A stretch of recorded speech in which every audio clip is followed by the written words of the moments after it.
Prince Harry's so-called list of demands has palace courtiers clutching their pearls again.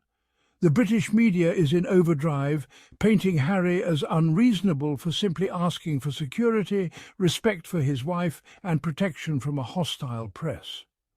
But when you look closer, these so-called demands aren't outrageous at all. They're basic human rights, and they reveal just how much the palace and the press want to keep Meghan and Harry under their thumb. Headlines blare about Prince Harry's demands, painting him as a difficult son returning with ultimatums.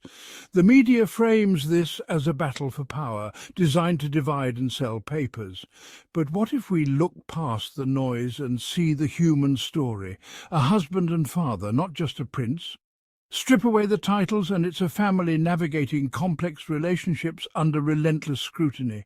The language of demands is powerful, casting Harry as unreasonable before we even know what he's asking. These stories ripple from unnamed palace insiders, amplified by a press eager for conflict.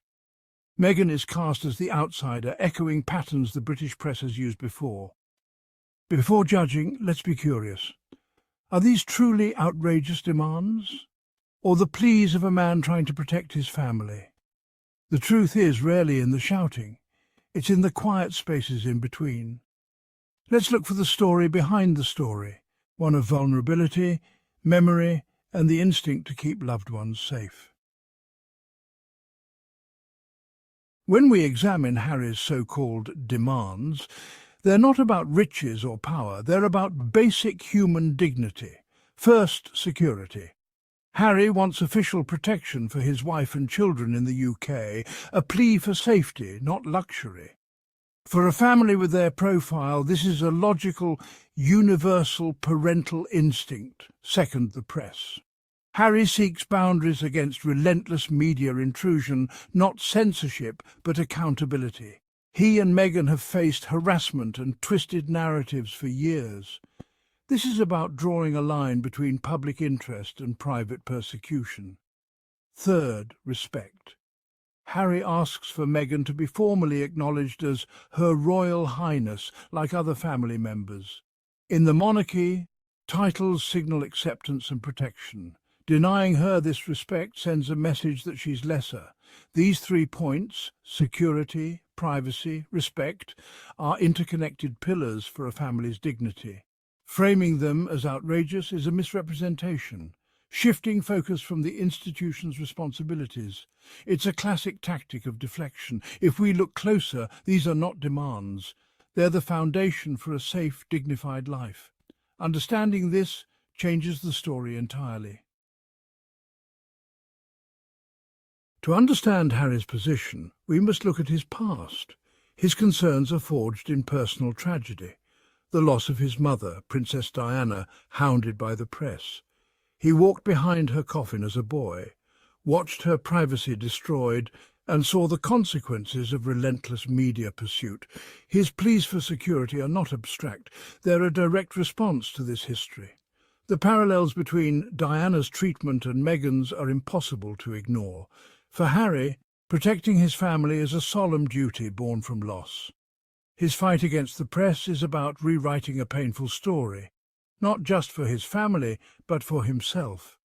Dismissing his concerns is to dismiss his lived experience.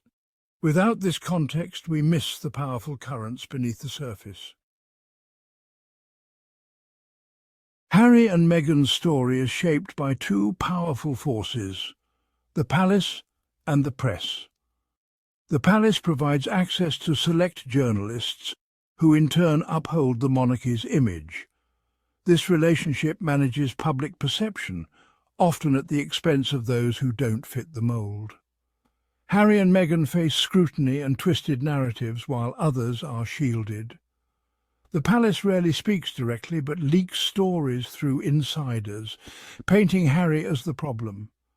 This tactic positions the institution as reasonable, Harry as disruptive. The result, a distorted reality where reasonable requests sound like declarations of war. We're encouraged to see a family drama, not question the institution's fairness. By understanding this dynamic, we can see through the illusion. The truth isn't always in the headlines, it's in the patterns of who is protected and who is not. Question the stories we're told and ask who benefits. Only then can we understand the real stakes. If Harry's requests are so basic, why the resistance? The monarchy is built on tradition, hierarchy and control. Individual needs are secondary to the crown. Harry and Meghan's independence is seen as a threat to this system. Granting their requests could set a precedent, weakening the institution's authority. Admitting Meghan deserves respect would mean acknowledging past failures, something the monarchy resists. The resistance is an institutional response, not just a family squabble. Harry and Meghan represent change the system can't easily absorb. In trying to preserve itself, the monarchy risks alienating those who could help it evolve. Strip away the crowns and titles, and this is a universal story. Harry and Meghan want what everyone deserves: safety, dignity, and respect for their family. These aren't radical demands, they're the foundation of a healthy life. The need for safety is primal. For Harry, it's shaped by trauma. Reliable security is responsible parenthood, not privilege. Dignity means being seen as worthy and respected. Meghan's request for respect is a plea to end public humiliation and affirm her worth.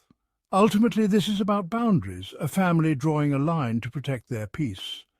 They argue that public life shouldn't cost private well-being. Their journey is a search for fundamental human needs, a search we all understand. To miss this is to miss the point entirely. Far from the palace, Harry and Meghan are building a new life in California.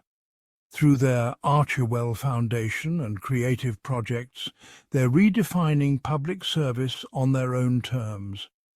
This isn't retreat, it's reinvention. Showing purpose doesn't require rigid tradition. By stepping away, they've reclaimed their narrative and independence. Now they speak directly to the public, unfiltered by palace politics or tabloid spin. The monarchy faces a choice: see them as a threat or as a lesson in evolution. True progress means valuing well-being as much as tradition.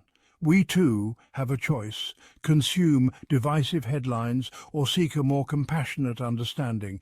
Behind the titles are people striving for safety and dignity. The story of Harry and Meghan is about all of us, how we treat each other, and whether we choose conflict or compassion. This story isn't about entitlement, it's about survival, dignity, and the ongoing smear campaign against Meghan and Harry. If you agree, hit that like button, subscribe and share this video so more people can see through the palace spin. This is Meghan and Harry Tales.